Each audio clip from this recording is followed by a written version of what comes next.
I've heard some people that saying they're going to give up on 3D, they're going to stop learning Maya, stop learning Unreal, and I kind of feel like, it might be a little hasty to do that at this Not point. quite there yet. Yeah. Kind of marrying like kind of the old techniques of creating like 3D assets, but then you use those 3D assets in the training data. Somebody said like to me, like, oh yeah, it looked awesome, and the costumes and the hair and everything, but like the necks, they weren't doing anything. And I'm like, and then I looked at it and I didn't even catch it the first time. Like, yeah, I guess you're right. That's kind of weird. Hey, Tim, thanks for joining me on the show. Today I have Tim Coleman. He's a legend in the computer animation VFX industry. He's worked at Industrial Light and Magic, on Transformers and Pirates of the Caribbean, some legendary characters like Optimus Prime, um, ESC, The Matrix, all kinds of Sony ImageWorks, Edge of Tomorrow, all kinds of badass stuff. Tim's done it. So it's really cool that you're able to join me here today, Tim. Thanks for coming on, man. Yeah, thanks so much, Jeff. It's a pleasure to be here and be talking with you. I think you're another legend. I've got a high regard for your experience and your background. So and you're a good friend. So it's good to talk to you here. Oh, thanks, dude. That's awesome. So, can you tell us what you've been doing? So, what was it back in 2016, 2017 where Magic Leap kind of shut down? Or was that It during was COVID? 2019, 2020, like right before COVID. Okay. Yeah. Yeah, so can you tell me what you're doing now? Because it's super insane. Yeah. It's been a pretty crazy ride the last couple of years. But yeah, I worked at Magical Leap, and then when COVID hit, it hit a lot of businesses hard. So Magical Leap let go of a lot of folks, and I was one of them. I had originally come to Magical Leap to kind of head up rigging there and work with you there, and had really good experience. It was definitely a diversion from what I had been doing before, which is more like visual effects, film work. But it was cool in a different way. It was more like a tech startup type of feel, Mhm. and basically not a lot of rigging and a lot of hardcore character stuff going on, which we're kind of used to in the VFX Right. world. So but like I don't know, like a lot of tech these days, things kind of come and go, and Magical Leap kind of hard time let a bunch of people go, and I was kind of like, I had moved out to Florida, and it wasn't like, oh, I'm going to go down the street and go to the next studio and get a job. And I don't know if that's exactly what I wanted to do either. I had got a lot of experience in VFX, and it wasn't necessarily something I wanted to go back into necessarily. Not that I disliked it. I just like to do new things, learn new stuff. Um, and so I have a good friend, Remington Scott, and I've done a lot of freelance work with Remington, and he comes more from the mocap world. He worked at Weta, and and then he kind of formed his own company and did a lot of cool projects like VR projects, immersive type projects, and he was always doing like dabbling in cool stuff. And he kind of came to me. He said, "Hey, I'm really thinking about starting up a new studio called Hyperreal, and I'd love to have you as one of the founders of it." And and I was excited because I was like, um, it would be a small kind of studio, and we probably start with just a handful of people, but we were talking about doing digital humans, avatars. We call them hypermodels at Hyperreal, but we're basically our whole focus is reproducing, living celebrities, deceased celebrities. We create unique characters, but for a wide variety of uses and projects. So we've done anything from fashion and cosmetics to virtual concerts to immersive experiences to VR experiences. And what's really been cool is that none of the projects have been exactly the same. So there's always some element to it that's been new, whether it's like the delivery, the end platform that's going to be shown on, or what we were creating, who it was that we're replicating. Um, but for me, what I really liked is like my background's in rigging, but when I started in CG, it was really like I started modeling, I started doing some texturing, I started doing some animation. I was kind of like just figuring out like what is 3D and how do what do I like to do in it. And back then it was a little less like niche to like, oh, I'm a rigger or I'm an Right. animator. It was more like you're just doing whatever. You're almost like you just exploring and having fun, you know. But I kind of felt like I was getting back to those days a little bit where I That's was awesome. first starting out. Yeah, and like every project, and we have a pretty small team, and we always talk about this where like we'll work on a project and we're like, wow, we're learning something new that, or we solved a problem that we've never run into before. And then we've had this like really cool rhythm where we have these like little wins along the way, and then we get a project and we apply all that stuff we've learned, all those like things that we ran into and we're banging our heads on and finally figured it out. And then now we're applying it onto the next project. And it's been this like rough road. And now we're starting to get into a rhythm where like, wow, remember when it used to take us like 2 months to do that? And now it takes us 2 weeks to do that. That's And awesome. so it's been extraordinary. Like it's been one of my best like parts of my career because I feel like every day I'm like excited. I'm learning new stuff. Sometimes it's tedious. I'm not gonna lie, but it's or you're doing some stuff. Maybe it's not on the top of your list, but there's always new stuff, and that always kind of motivates me to That's killer. to do more Yeah. and more. You know, And just so people can see, I'm going to share my screen real quick and just kind of yeah, show on the Hyperreal site just some of the work you guys have been doing because it's great, awesome, man. All right, let me share this here.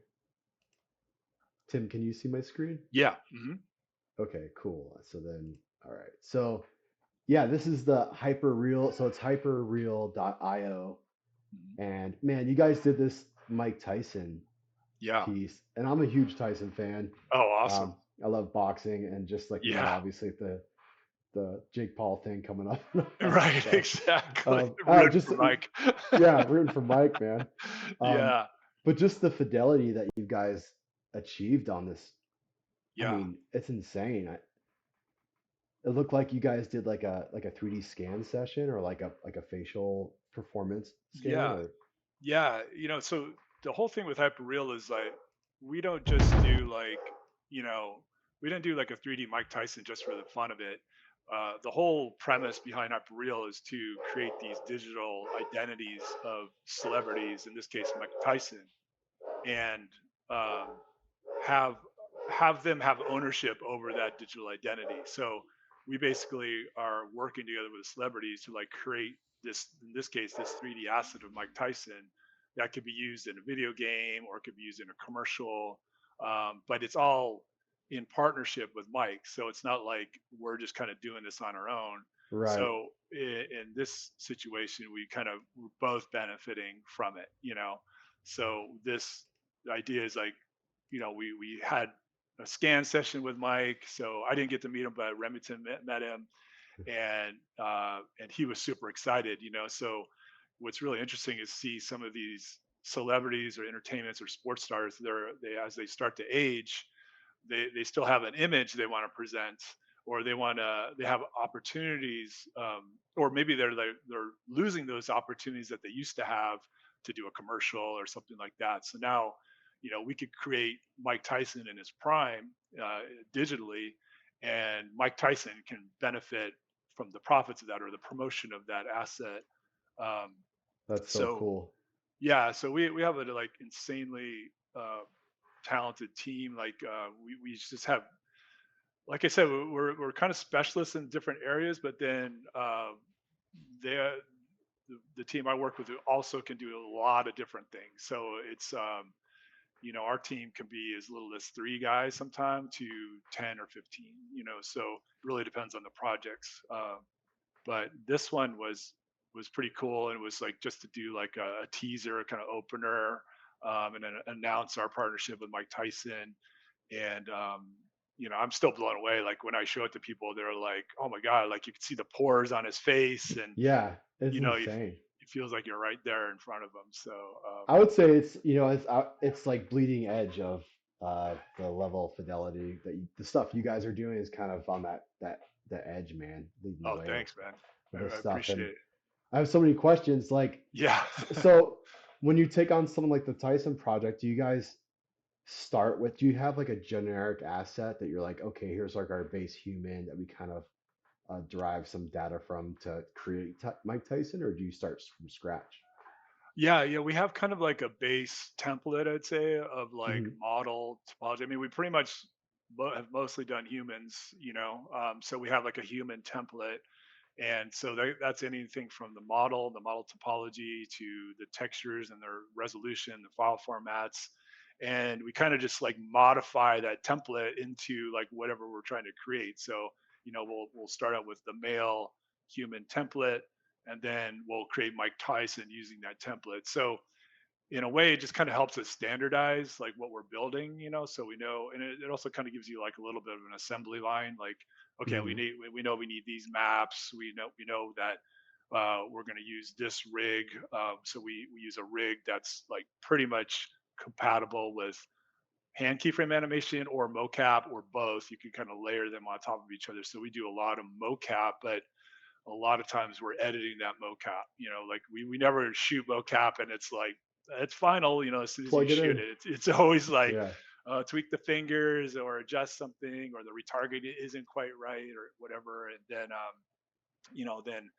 everything down to like using hair grooms. Like our hair grooms are pretty extensive. Like it's not only head hair, but we would do eyebrows and Hmm. eyelashes and Peach fuzz, fuzz on all the the face. Yeah, yeah. beards, mustaches.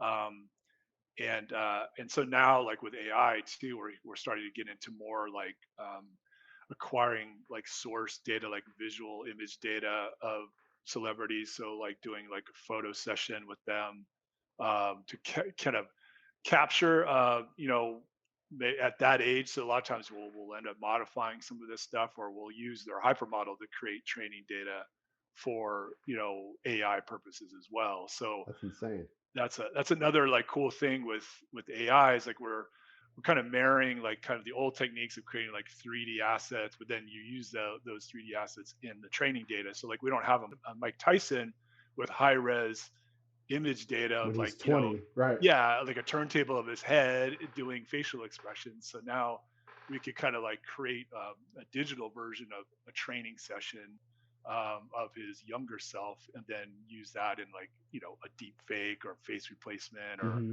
head replacement or something like that. So That's it's pretty insane. crazy. So for the for the final product, are you guys delivering like real time assets, or are they like more pre rendered, or both, or all the above? Like, is Yeah, it? yeah. I mean, we've done a couple real time, but I see a majority of our stuff has been pre-rendered. Mhm. And like we've done a couple of things where we've had like a digital avatar talking at a kiosk, and it's all like Unreal driven, real time kind of Right. back and forth. But I think that was maybe like two projects, but everything else has been a pre-rendered, um, either something like your regular kind of like video delivery, like 4K video, or we're getting into a lot more immersive experiences, like so like maybe 180 VR. Hmm. We did a digital double of Lionel Messi, the Argentinian soccer star, That's and cool. that was at an immersive experience in Miami, which is then going to tour around the world. But there was this huge kind of life-size video panel, so we rendered out like a life-size version of the digital Messi talking to the audience, and that was kind of like we had never done that before. So it was like, okay, we got to make sure like everything's super high resolution, because you could literally walk up to the screen and like see his And pick it beard, apart, and right? yeah, exactly. So um, it's like one of those things where like this project, we're like, wow, we learned some new things, some new techniques for that kind of stuff. Are you guys using traditional rigging methods like a fax face system, or are you guys incorporating anything different than kind of the typical Um, type setups when it comes to deformations? yeah, I mean, I think I don't know. It's a lot of it is traditional stuff, but I have to say, like, there are some situations where we're mixing a little bit of AI face replacement, or face enhancement with Mhm. like the digital, so the rigged characters animated to talk. And then we may do like a leather layer of AI on top of that to kind of push it even that further. And sometimes it might just be the eyes or the mouth, or a part of the face. It may not be the whole face. It just might be something that kind of takes it to the next level of like photorealism. But we did a little of that on Messi, but we didn't do that at all on Tyson. So it kind of depends on the Mhm. kind of the delivery or the end use, I think.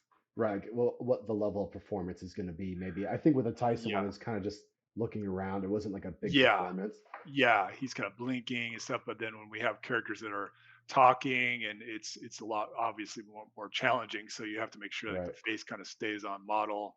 Um, we're doing a huge test right now for a big time celebrity that I can't name, but it's like Okay. his likeness is like internationally known. So it's like Uh-huh. we really gotta not mess up, when in this case he's singing. So we can't Oh make man. his like he could look good still, but like and he's singing, he still has to look good too. So Yeah. a lot of that is just really good modeling and face shapes. Yeah. Um, a lot of it too is like when and this is probably sounds really obvious, but a lot of times the performer who's doing the performance, so in this case this performer, the original celebrity is deceased, they're not available to do motion capture or face Hmm. capture. The closer you can get the likeness of that performer to perform the way that that original celebrity performed, the better. So not that you have to get somebody who looks identical to that person, but it sure helps. Like the closer you can get to like the way the face looks or the way the mouth moves or the way the mouth is shaped, it's going to go a long way in getting that data to look better on like the end result. So Oh, um, totally. Do you yeah. do you have like a specific artist that works now with like face replacement, like AI deepfake type stuff, or is it are you guys all kind of trained in that a little bit now, or is it We kind of been experimenting ourselves. So like all of us who are doing more traditional kind of 3D production stuff have been dabbling in it in different ways. Like I've been doing more face replacement type of stuff. I've also been doing some AI voice changing techniques too. So like sometimes we'll do a celebrity. Again, they're not living, and so we'll record somebody else's voice and then change it using AI.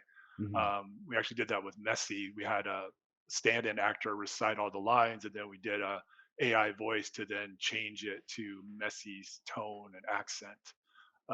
But then, there's a couple other people on our team that are using it in different ways. They're like we've had some projects where like a cosmetics project where they want to see their product on multiple types of faces. So we'll use AI just to generate, some concept artwork of a variety of people of different ethnicities or racial backgrounds. And then we'll use those concepts to then build 3D assets from. So in that case, they're more like reference. We're not like turning that AI image into a 3D asset Right. necessarily, but it's more like quick concepting that the client understands, that we can then say, okay, do you like this? Is it the right age? Is it the right skin tone? And then we can then turn around once we get that approved and start producing a 3D asset that looks like that original concept image. That's So, cool. yeah.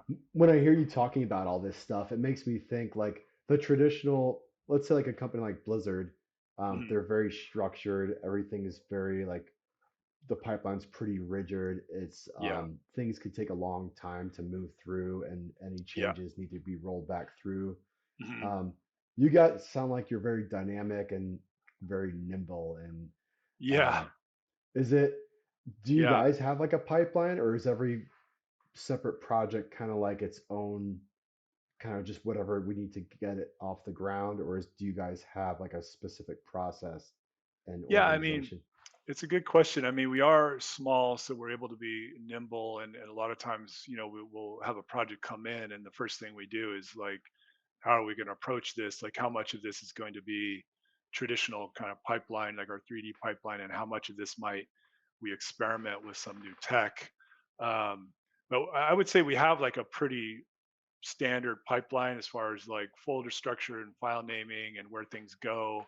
That's been something that's taken a while to like get all kind of figured out. Right. You do a project and you're like, oh man, I can't find any files. Like where are the files? And so the first year or two of like Hyperreal was really like bare bones and just it was a little sloppy and like we're just trying to figure out our workflow. But then we've learned a lot from then, and so I think now that we've tightened up that, it allows us to do some of this experimentation in other areas of a project.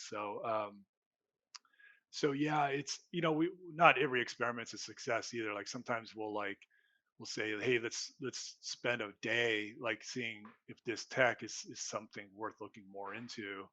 And sometimes it's like, nah, it's not ready for prime time, or it's like the results are too low res. But in other instances, like stuff saves your butt. Like sometimes like you're, wow, if we had to go back to 3D and redo this thing, that the client wants to do, well, now let's use this tech and see if we can get it to work this way. And in a way, we're kind of figuring out some things that I don't know if like any of these, the AI stuff is moving so quick. It's hard to like say, okay, this thing is permanently going to be in your pipeline. But I think it's more Right. important for us to say like, let's have some flexibility to kind of insert things on a project that may help us out. So That's that's really kind of cool. we kind of operate that So way. structure but flexible, and the ability Yeah, to adapt and not, yeah, just not yeah. being super I rigid mean, and it helps having a smaller team for that because we're pretty tight in our communication. We're all remote, but hmm we meet once a day for an hour. And we always talk about, always kind of go around in a circle, like what's going on, what's blocking you, like what's something you want to do, what's something you want to experiment with, um, and review stuff visually and things like that. So I think that's a big part of it too. Like we're always kind of on the same page. Like nobody's just kind of like going off and doing something, and you're like, wait a minute, the priority is this over here.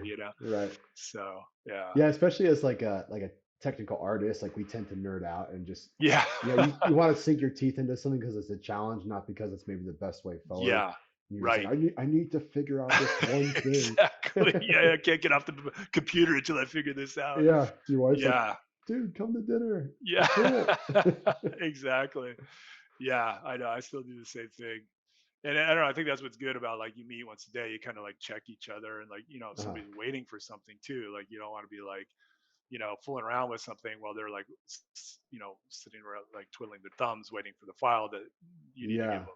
So Have you ever like been on extra the buffer. cusp of like a really glamorous, cool solution to something, but then you just have to roll with the thing that's not like super sexy or whatever, just because it's like, okay, this will get the job done. It's gonna work, even though it's not like a cool Yeah, SIGGRAPH presentation. But yeah, yeah. I mean, sometimes it's like facial animation. Like I've gotten burned so many times where like, and I've done more animation at Hyperreal than I've done in the whole rest of my uh, career. But where like there's all these cool like high tech facial capture techniques and hardware and stuff like that, and then you'll get into a project and you're like, this facial motion just looks really janky, like this yeah, doesn't quite look right. And so you go back to your like tried and true, like, okay, I'm going to create a posed library of like key facial expressions, lay those in as keyframes, and just like animate on top of this hmm janky facial animation. But yeah, like, like it used to be like in what you're talking about too, like sometimes you want to write a tool hmm and like, oh man, if we had this tool in the middle of this project it'd be great to do, but then like things get too intense and you've got other deadlines and you just kind of run out of time to like develop that perfect tool that right. was going to do all this cool stuff for you. But I find I'm doing a lot less like fancy tool development. I'm doing more like almost like macro kind of tools where like hmm I've got a rigging shelf that has like every little tiny tool I need to like help accelerate my workflow, but I don't really have one big tool that kind of like does a bunch of heavy lifting. Yeah, right. Yeah. So not like a giant proprietary tool Yeah, development. that's something that's like you got to, like you work at a studio and you've got a team of people maintaining all the tools, Right. and it's like, well, I'm maintaining the tools, so it's like And I you're don't want working. to. Yeah, exactly. It's like there's no time for like broken stuff, or Uh-huh. here's a roadmap of like how I'm going to develop this tool for the next 5 years. So, but you do want to automate as much as you can, hmm but it's a trade-off. Like you only have so much time in the day.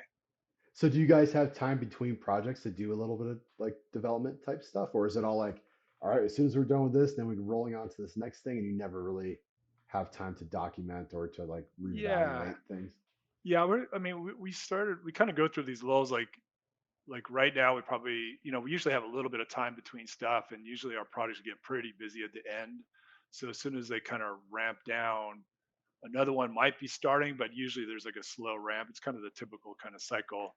Hmm. We usually don't have like two hot projects happening simultaneously. Usually they're kind of like staggered a little bit, but yeah, it's usually that time in between where maybe like I'll go back into a project that we just finished and say like, why wasn't that working? Or like, why was that deformation breaking in that situation? Like, was it something with like the way it was posed or the way the joints were oriented or something like that? So like, that's some of the stuff I do where I'll like write a script that automates something that I was doing manually like a Like a hundred fix. times.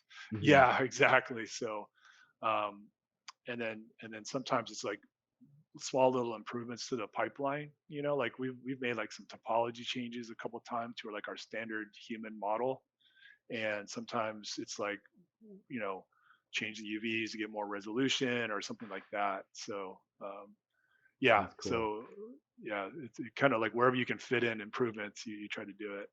Right. What's your like? Do you have a specific QC process? I know that's one thing Mhm. that I always tend to like leave as like the last minute because you're like you want to make it the best you can, but then you forget to Yeah, like check everything, and then you hand it off right. to the next person, and they're like, the fingers are Yeah, flipping out, or like, yeah. did you not skin the left or the right side of the body, or what Right, happened? right, exactly.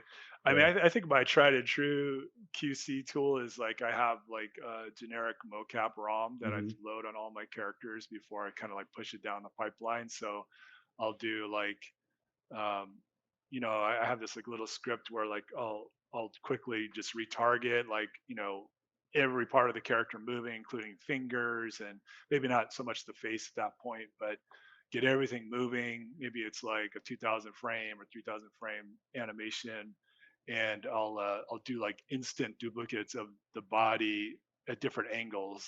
So like I'll have like a side angle, a 45-degree, and then a front Oh, view, cool. and then I'll do like play blasts of that, and then we use this online service called Sync Sketch. I don't know, you might Oh have heard of yeah, it, but I've used it. yeah, Yep. and that's our like go-to like review tool. So like I'll load it there, and usually have somebody look at it, like if we're working with an animator, or I'll just look at it, and you can put notes right in Sync Sketch, and so I usually do like a round or two of a ROM on a body, Hmm. and my rigs are pretty standardized, so I know like if like I don't and the ROM is pretty standardized. Like I know like this part they're like wiggling their fingers, or this part is the neck ROM, and I can kind of quickly see if like something's like, hey, that neck is really messed up, or there's a vert that is acting weird, and then I have kind of like a rig building system, so then we just kind of like I could build to a certain point, fix something, rebuild it, kick it That's out, awesome. create another ROM, and use file referencing. So you just push out another version of the rig and you reload that ROM file, do another play blast. That's So cool. yeah, Speaking of necks, like such an interesting area, right? There's a lot of yeah. life, especially and Oh you're my going for gosh. a hyper real, Yeah, likeness of somebody. There's like all this like life and movement. And are you guys yeah. doing anything maybe you haven't done in the past for that, or can you It's talk about how funny. your neck It's setup is like? it's funny that you're mentioning that because like the thing I was talking about, this big celebrity thing, the neck was a big deal. Like we're really like we saw that whole the avatars thing in London where they did the recreation of ABBA and they're performing. ILM did all the digital versions of the ABBA band members, and phenomenal looking. Like the attention to detail is crazy. I didn't see it in person. I've just seen like screenshots and videos. But Right.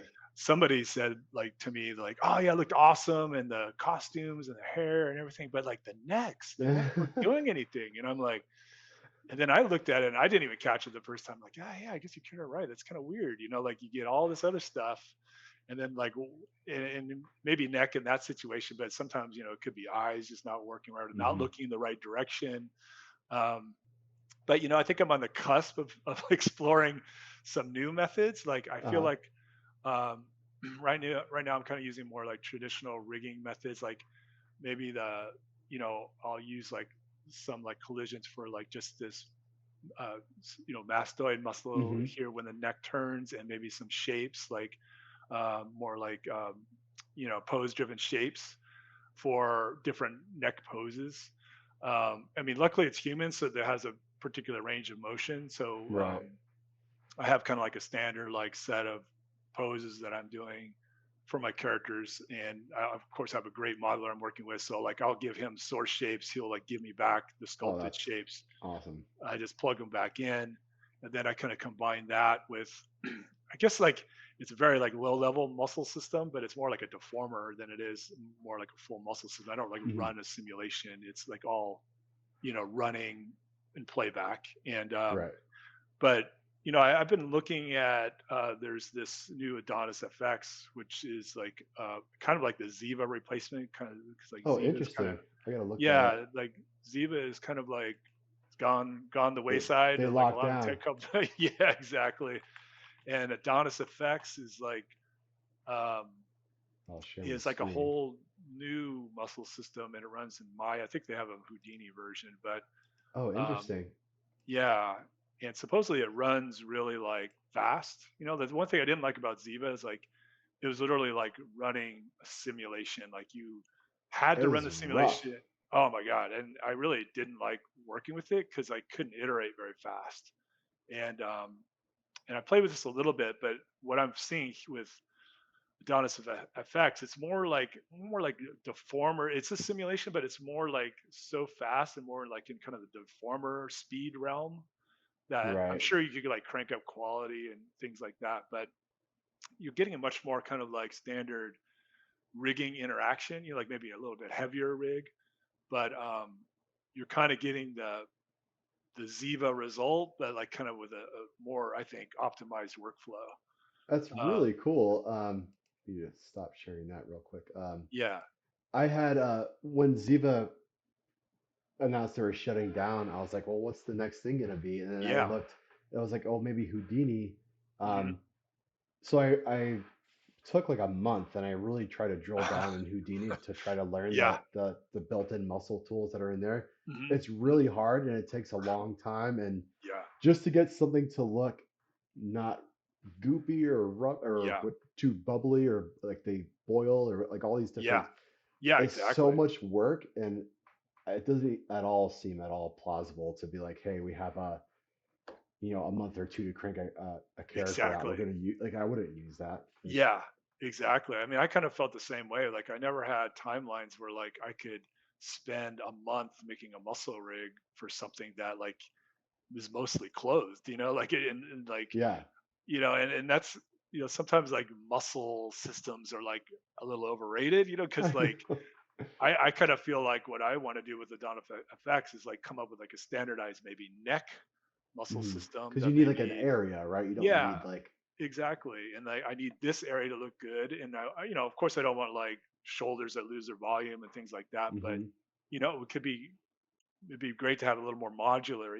Like hands are another area that I want to spend more time in because Right, hands can look really wrong pretty easily if you're just relying on skinning and you don't have time to do like blend shape, corrective shapes and stuff like that. So that's like right. the neck and the hands are kind of the two areas that I'd love to like improve in our hyper models. And I think it's like I just need that downtime between projects, or somebody who can like dive into that and kind of figure out like I said, a template where we can drop in a rig, kind of fit those muscles in, and then it's ready to go. Like Kind of layer it in. Yeah. yeah, and then if you need to like cache it out and do some blending of caches and stuff. I mean, that's another Hmm. way to do it too. So That's another thing too. Anytime you do like simulation, like a full sim, like you're gonna be doing loads of cleanup on it, and that's a yeah, whole nother oh yeah. path. Exactly. Yeah, it's a whole pipeline in and of itself, Hmm. So, Do you guys have like a tech anim kind of post process cleanup um, yeah, stuff? we do. Like we've used like Mush 3D and like programs like Hmm. that where we like will clean up caches, or we'll apply delta mush deformers or other kind of smoothing type of effects on meshes to kind of clean them up, and on cloth as well. Um, we've had some artists come on and they were like all Houdini. They did all their cloth sims in Houdini. They had some really cool tools for like kind of cleaning up those like jittery vertices on cloth simulations that you get. Right. Um, we've been having a lot of really good success using Marvelous Designer for Sims, which like Right. a while ago I was kind of like I wasn't so sold on it, but now like we Mhm. started using it in the last couple of projects, and the sim is really good and it's fast, and we're doing like layered clothing and it looks really good. So we're kind of now leaning back on Marvelous for doing some of that stuff. That's awesome. Yeah, yeah, it's That's cool. really So cool. Are you guys doing a lot of long? Have you gotten into the long hair type stuff yet? I know a lot of the stuff you guys have done have been mainly shorter hair yeah, characters. we haven't done a lot of long hair stuff. We've done a couple characters where like the hair is just like right at the shoulder. um, Especially in Unreal, it's a bit more challenging. And although we've done like some like real time hair that we ended up like rendering out traditionally out of Unreal. Um, but yeah, to be honest with you, we haven't done a lot of long hair. I think we're going to. We have another project coming up where we're going to have to do something at least like a little below the shoulders. Right. So it might be something where, depending on where we are, and like we've been doing more and more work in Unreal, so like we may have to sim in some other package and then kind of bring in Alembic, Hmm. spline animation um, to like drive the hair, something like that. If it's not like a real time thing. Right. Mhm. Yeah. Man. Do you find that like your clients don't? Well, let me backtrack. So it seems Yeah. like uh, people watch these demos online, let's say like a MetaHuman or something like Yeah. that, and they think, oh, like you just go into some website, Yeah. crank a few sliders, and then you have Right. Mike Tyson. Or do you Right. think people understand the work that goes into what you guys do to achieve this It's result? tough. It's a really good question because it really feels like there's a some level of education at the beginning of or no, throughout a project, really, not just the beginning. Like I find like I'm constantly in these shoes where like I'm in a lot of the client meetings and where they're asking about changes or what if we do this or what if we do that, and like what I typically like to do is kind of like give them a menu of like, well, if we do this, it's going to take this much time and it may be an extra charge or something like that, or I think we could do something similar, but we use this technique. We could do it fast, and it's going to look just as good. Um, but yeah, like I think it depends on the client. I've had some that are a little more tech savvy, and some that are just like it's the first time they're doing a 3D character entirely. So I think trying to educate and set expectations from the beginning is like always a good thing to do. Like even though we like create like photoreal characters, like we always tell the client it's like this isn't like an exact replica of that person. Like Right. it's a close replica, but like every little thing that this character does is not going to be like one to one. Hmm. Like with a 3D character, especially of what this original person would have done, especially if it's a performance they've never done or anything like that. Right. So like some of the feedback I've heard sometimes is like, well, it doesn't move like like Biggie. Like we did this Right. Biggie concert, I and remember that. Yeah. yeah, and then like yeah, because well, it wasn't Biggie being mocap, so this guy has like slightly different moves. He's like got a Yeah. The not nuances and yeah, he's not quite as big. So um, it's like one of those things like how to kind of educate them. Like this is the process. We try to replicate him as best way possible, and it's kind of like an interpretation or a translation right. into that person, that celebrity or whatever it is. But it's an interesting ride with some clients for sure. Yeah. Do you guys ever push things that are off model, or just to kind of maybe make their eyes a little bigger, or do something like that where it's like, hey, that's not how they are in real life, but this is going to sell it better. Yeah, yeah. I think we've sometimes we've done that with like skin tone, like just to like make Hmm. it pop more. But definitely like sometimes the facial animation. Like one thing that we've really run into a lot is like in traditional coming from traditional VFX, like we would do, let's say, celebrity like Tom Cruise, we do like a digital double of Tom Cruise. Like you're always looking at these like high res renders of the digital double turntable, and then in the movie you see him and he's like this tall on the screen, like the digital double. So like you never see it in that context. So Right. you know we've kind of learned, especially this year. I think we've worked on a couple projects where like we're spending a month looking at renders of a head like this close, And then we then put it in the project and we're like, oh yeah, the character is standing and they're like full size and the face doesn't quite look right. And we're like, Hmm. what the heck's going on? So we find that like, well, there's these adjustments we've had to make something look good at a certain distance, and sometimes it could be skin tone, like maybe like they look flat when they're further away, but maybe they look correct when it's close up. Maybe the hair is not detailed enough when it's far away. Like maybe it looks more like a helmet and it needs to be have Hmm. some irregularity to it, or the eyes brighter, like you're saying. Like making the eyes read more. Um, yeah, and facial animation is kind of the same way. Sometimes we like overdrive like the face shape a little bit more, Right. so like it just kind of reads. Um, Animation too, like sometimes maybe the even though you captured somebody, like their pose was a little weird or didn't read quite right. So like we'll go in and like fix the pose. So like it's like maybe you don't really know where the cameras are that early on in the mocap shoot, Right. and so you figure out the cameras later and like, oh, we got to adjust things to like just make it look better. Yeah, But that's yeah, it's crazy. not the same thing in every project either. It's like it's not like a Oh, formula sure. like, oh, we got to fix this or that. It's like you look at something and you're like, I think like what I was saying about like the near and far thing, it's where I think that's something we're putting into our review process now, where we're like, let's not get caught up in only looking at things close up. Let's look at it Right. like multiple distances. Yeah, no, that makes total sense. Um, Yeah, I'm kind of all over the place with my questions, but that's all right. um, Yeah. yeah, do you find like so you've gone from being like an artist or like a leader or supervisor, kind of more of an Mhm, artist mhm.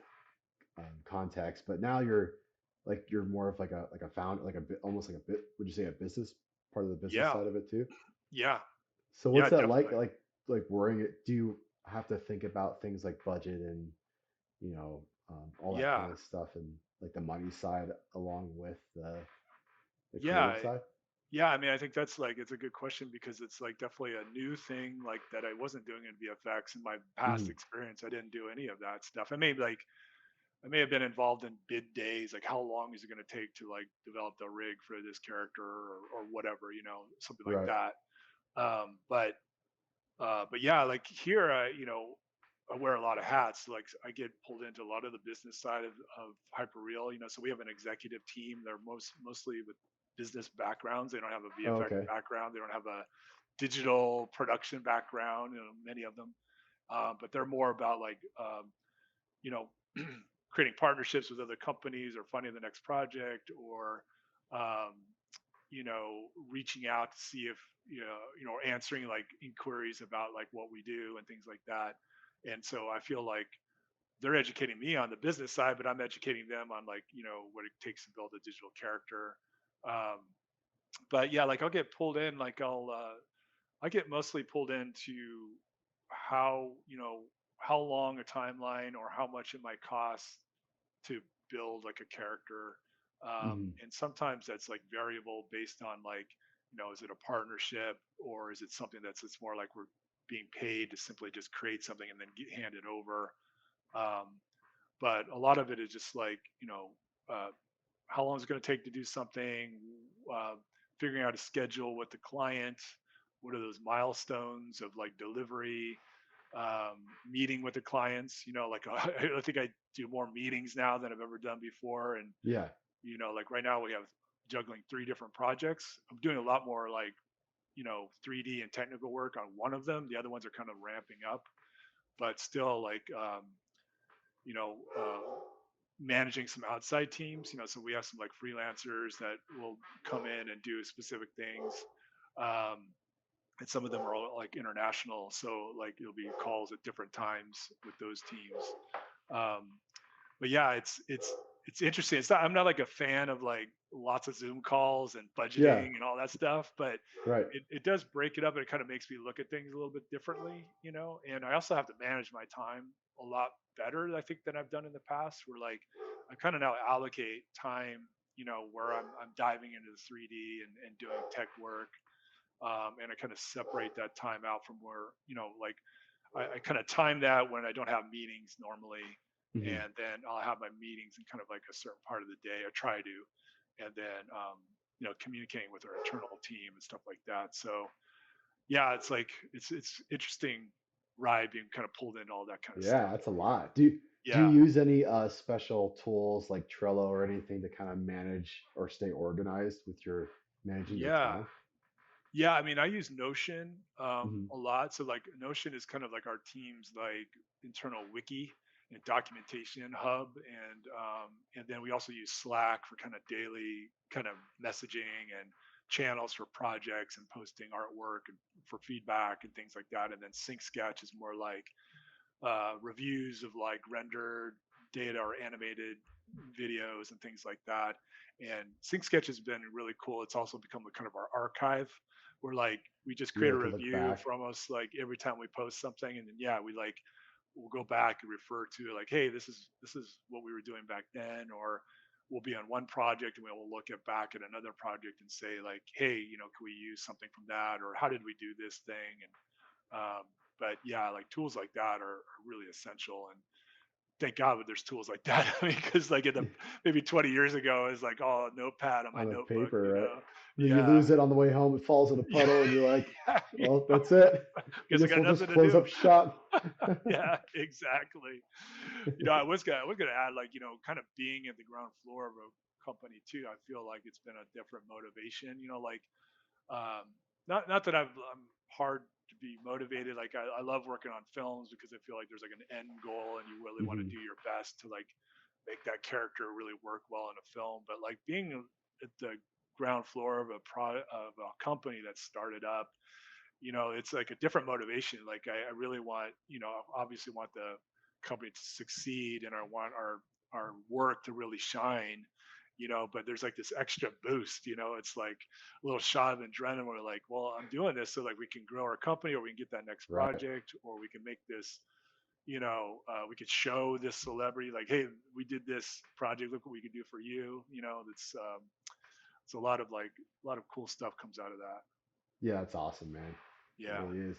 Do you guys have any like special marketing like how do you um how does Hyperreal reach out to a lot of the, like, I guess would it be celebrities would be maybe your clientele, right? Would that be Yeah, yeah, sound about right?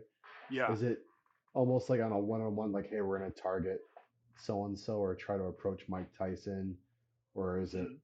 was he reaching out to you guys, that Yeah, type of that's thing? a good question because it's ranged all over the place. Like Mhm. sometimes, it's just like word of mouth. Like we'll get in contact with somebody who like came across our work, or early on we did this Madison Beer virtual concert, and that like brought in a lot of kind of like word of mouth, and that was through Sony, and then Sony has connected us with some different clients and things like that. So sometimes it's been like getting in with like like a Sony who like then represents like a ton of Oh, different right. celebrities, and they're like, hey, this celebrity was talking about creating a digital, avatar, and so then they connect them with us, and so um, I'm trying to remember. I think like Mike Tyson might have been a similar thing where we we also did a digital double of the great uh, soccer star Pele, who passed away, and it was a kind of a use case example where like we created this younger version of Pele